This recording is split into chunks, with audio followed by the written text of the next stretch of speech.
We are back. We're back. Okay. You're posting content, but you're not getting leads.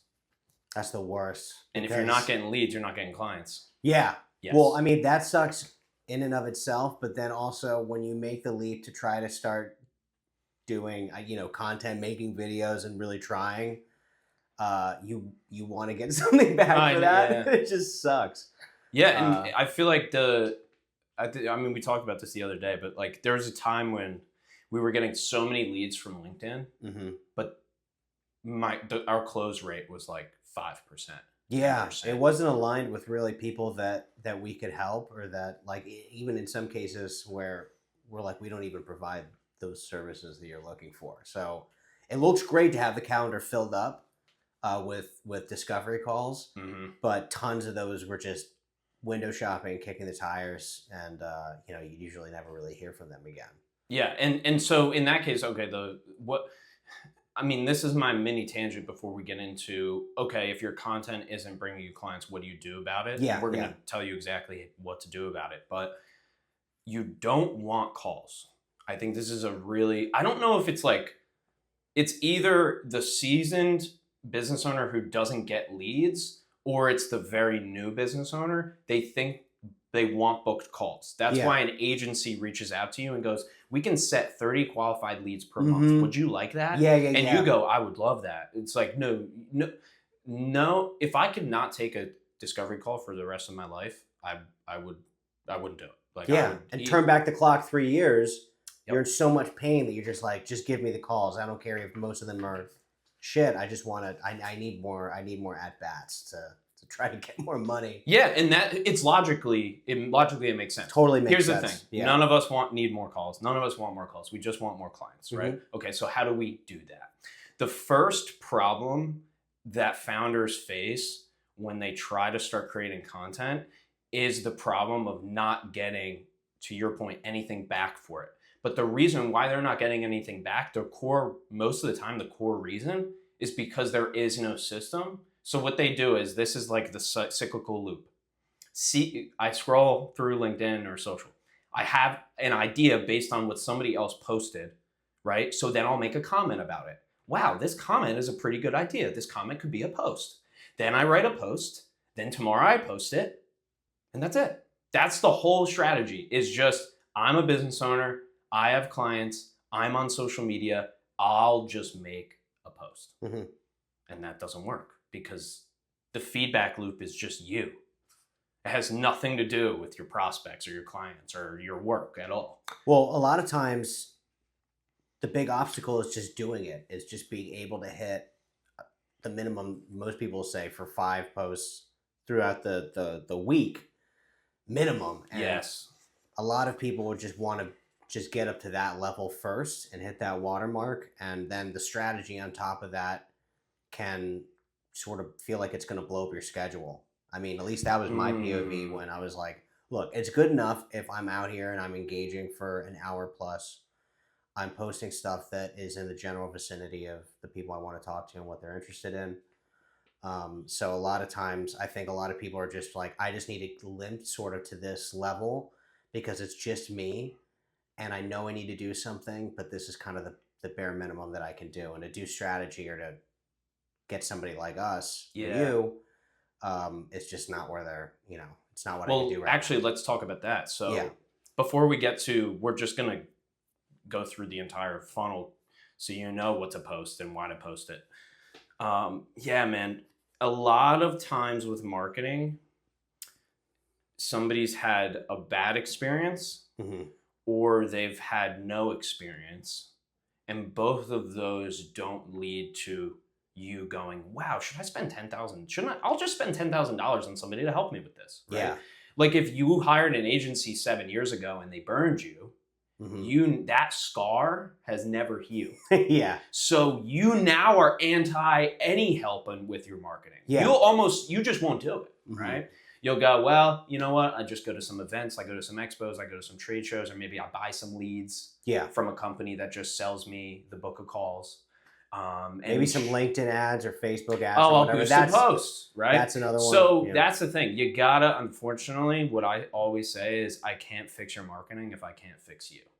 And so if you have a bad experience with marketing, which a lot of founders do, or no experience or very little, because most marketing is fluff, candidly, especially now in 2025 and beyond, that's gonna hurt that's gonna hurt you, and in turn hurt your marketing, in turn hurt your business, in turn hurt everybody. Yeah. But okay, great. So we figured that out. There's a marketing therapy thing that has to happen, which we can help you with, or a consultant or somebody. Yeah. You get the help, great. What do you do? What's the funnel? It's still not a funnel, as I've said before in many other episodes. It's only not a funnel because people can enter at anywhere in your funnel. So hence it's not actually a funnel, right? But it's a good analogy. Yeah. It's not a good analogy. It's one of the only ones that makes sense.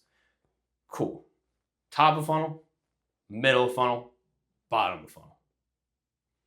If you just have that in mind, that's a good way to have a reference point, at least for your marketing. Yeah. So you're not the come up with idea, post about it, get mad I don't have leads, come up with idea, post about it, get mad I don't have leads. Yeah. I mean, these are just big touch points. So you can get an idea of which way in general is north, east, west, and south. Yep. Yeah, and that's the way to look at it. And this was an education for me the last year and a half or a couple years ago of just categorizing. Again, I'm just going to post the content. Anything more than this, am I, a professional marketer? Yeah.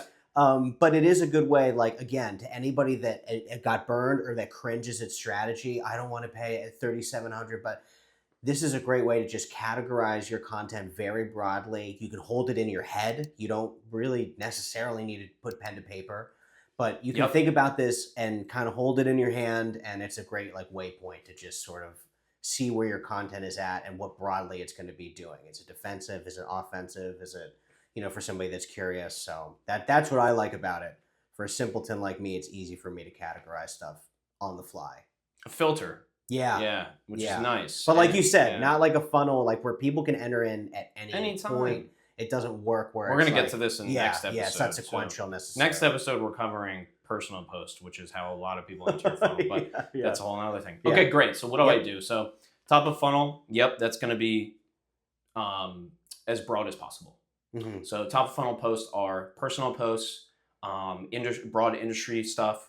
Marketing is like this. It could be memes too. Most people think this about financial services, right? Very broad stuff that almost anybody can latch onto. Think about it as a billboard, right? Pretty casual content. Memes. Yeah. Jokes, anything like that. The top of the funnel stuff, I think, is the most fun because you have the most freedom to move about the cabin with that. Yeah. And I do think that the top of the funnel stuff is the best place to get a handshake with someone. Because it gives you so much room to show off your personality, which I think is cool. I'm a big meme guy. I love GIFs and stuff like that. So the top of funnel stuff, I feel like is where a lot of people can thrive. And it's where a lot of people go, holy crap, I don't, like, what am I supposed to be, like a stand-up comedian now or something? I don't really like me. This isn't a part of internet culture I participate in. So it could be it could be a double-edged sword. Well, you're talking about the founder personality types. Mm-hmm. Most founders fall into two categories.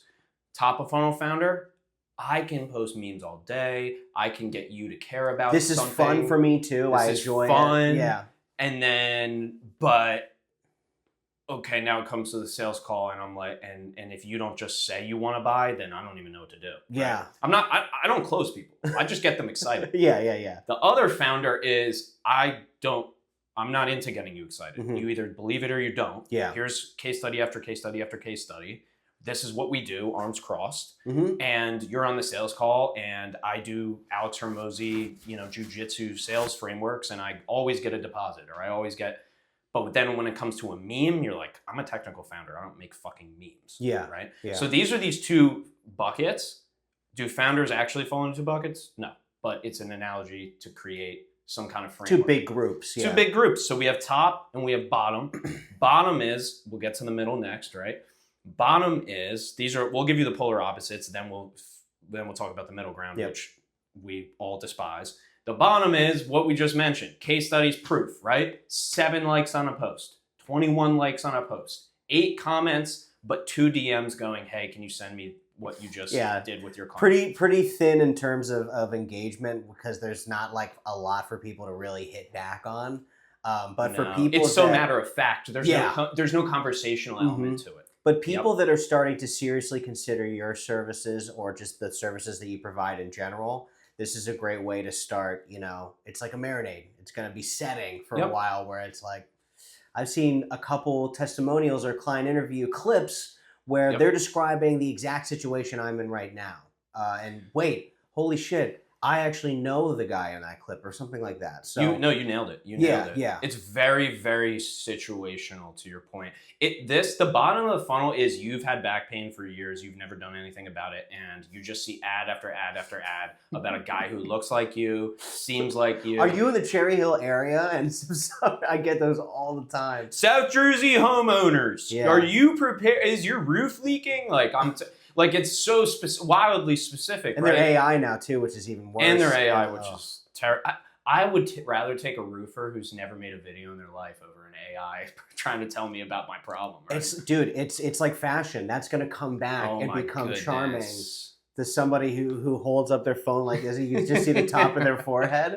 That's going to become high art. That's going to become the new dynamic media. It's funny because it goes to like so artificial, then back to way too much natural, no makeup type. Then it goes back to full art. It's a cycle, man. It's a circle. So middle of the funnel. We don't have to talk about it. The reason why I wasn't even going to talk about it is because you're just making it already.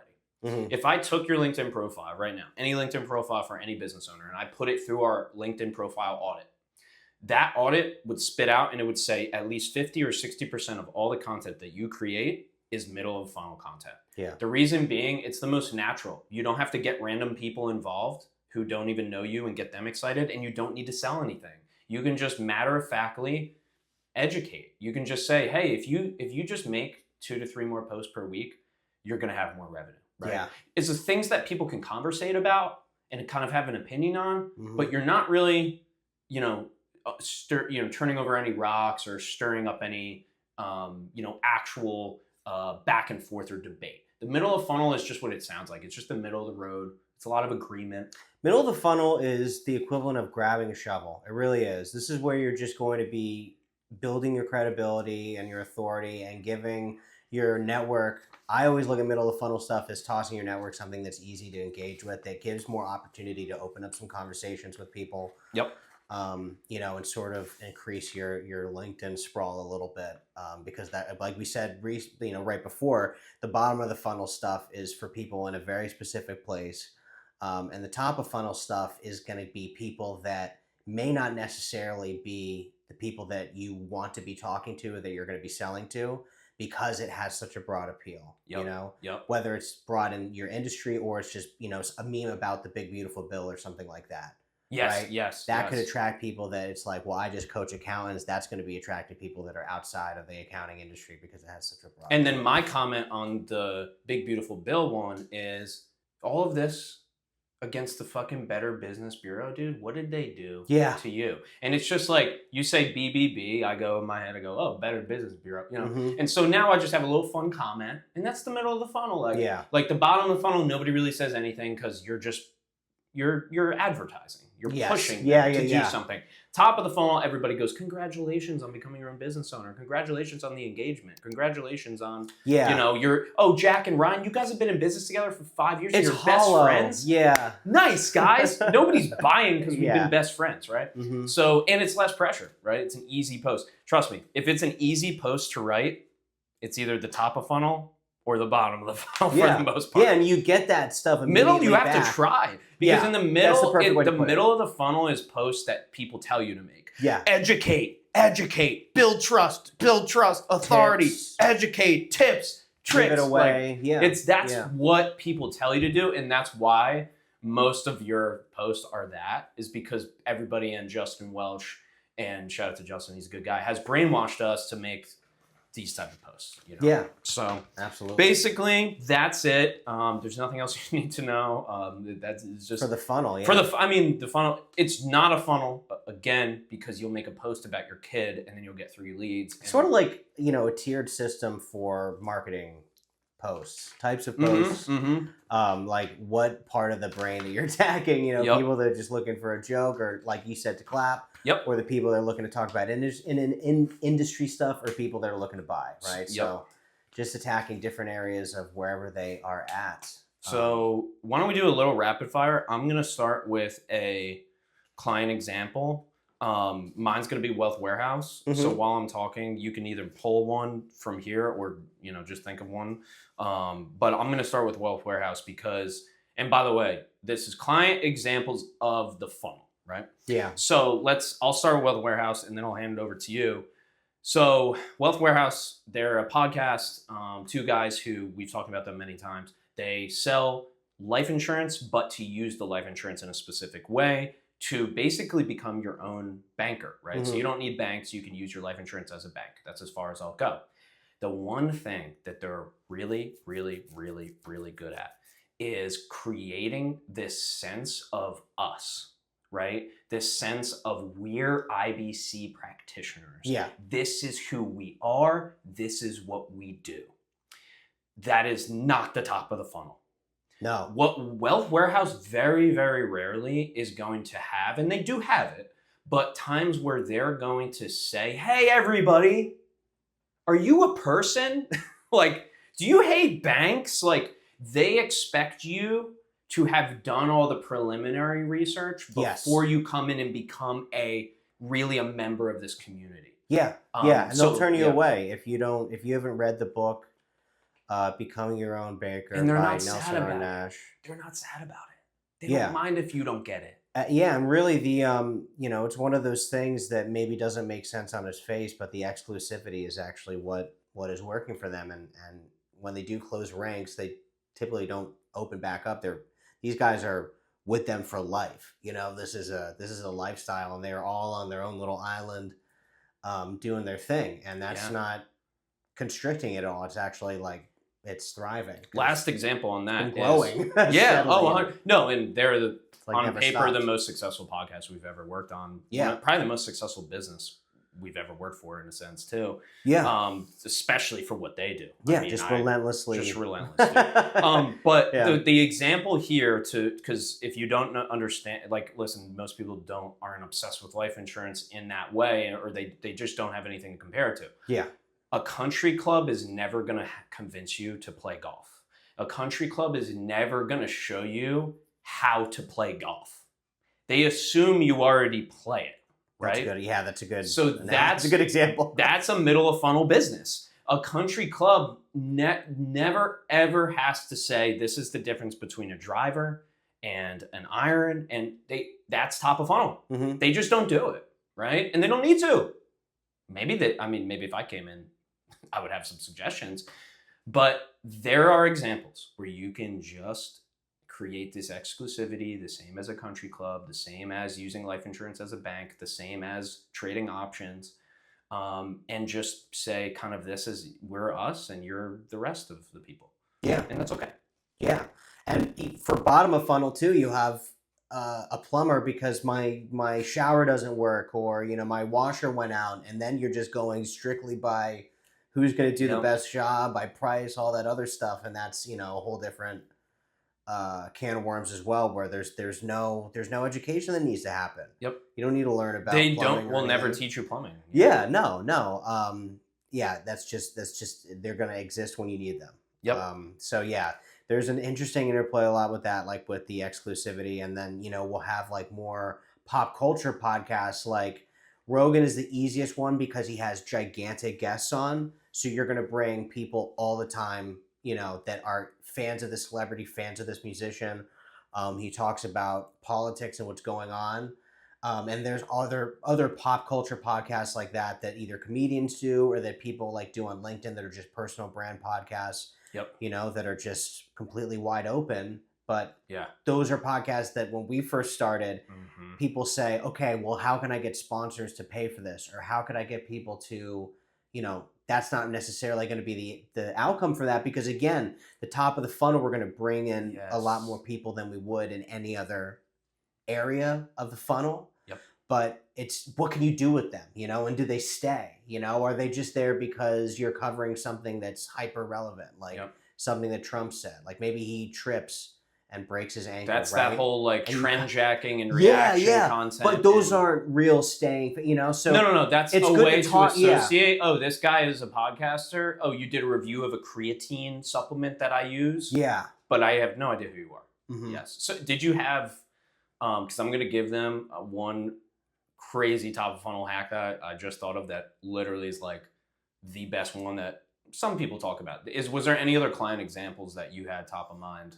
Look, we work with a lot of financial coaches too.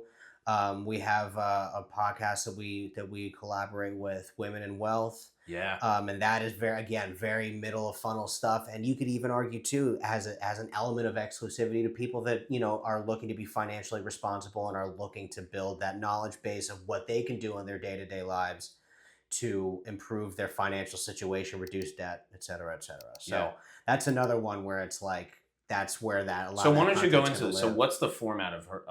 This is Regina McCann Hess. You can Google her. Women in Wealth podcast. What's the format of that? So podcast? she's got interviews and then she has solo podcasts Nice. where it's We just love her that are talking about everything ranging from like, you know, how can you start saving for college, for retirement?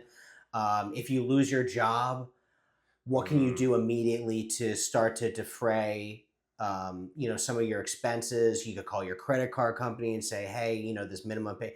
So she'll give you a bunch of information for the solo episodes that you can take yourself. The interviews are going to be all women guests that are business owners, entrepreneurs, pioneers, movers, shakers. That's the whole idea is to bring on passionate, inspired people, right? Yes. To share not only, you know, the business, what they do and how they created it, but also share the challenges that they faced as a professional woman and circling it back to the financial aspect, what their plan for retirement is, and just, you know, what they're going to be doing in the next few years or in the next 10, 20 years to prepare to, you know, get ready to sunset their career and you know, live off of whatever they're going to live off of. Yep. So she does find a way with that to bring it back to what the podcast is about. Yeah. And, you know, this is even something that we were going to talk about too, is the difference between, you know, guests and solos. But speaking of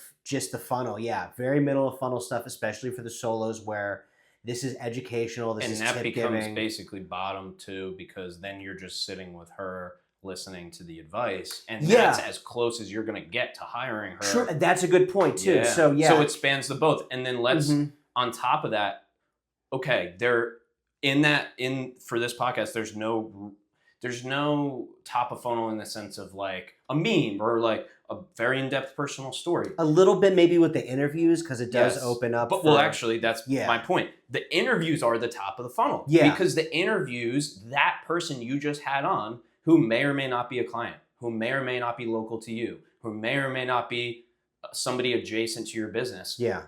They post that clip or that audiogram or that thumbnail, and now Regina, as the host, is now exposed to Their 2 to audience. 4 new networks a month. So that's the top of the funnel there. And that is a fantastic playbook for finance, as we know. I mean, that's basically the playbook. Because if you don't do this play like Regina's doing, you are going to have a lot of posts that after 48 hours are gone. Yeah, absolutely. And what Regina has is she has basically SEO for all of these guest names, meaning when somebody Googles her guest's name to not find her, to find more info about the guest, she's in that search result. Yeah. That is fundamentally different than a strategy of just posting, because we know so many financial advisors and planners who post, nice, okay, everybody, we like to see it,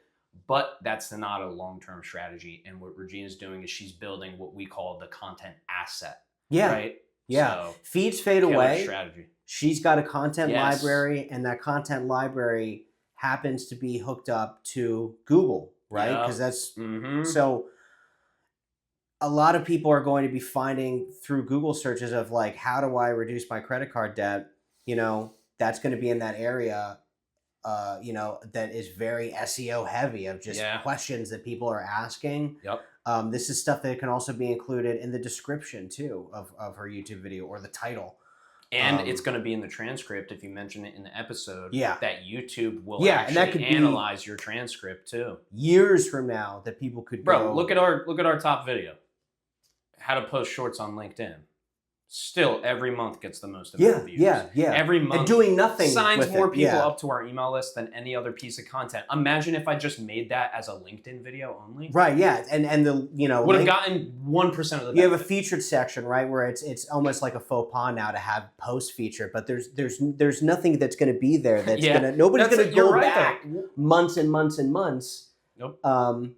And because you know another thing too. Posts are not a menu. Posts are not a menu. Yeah, and they're really not. If you go through the old posts too, it'll start to up the resources on your browser too. So you can only really go back on LinkedIn, where it's like it's functionally not possible to to like go back. You know? No. So they don't. They make it so you can't. Again, it's not. It's really not. That's just as an added little thing. It's like.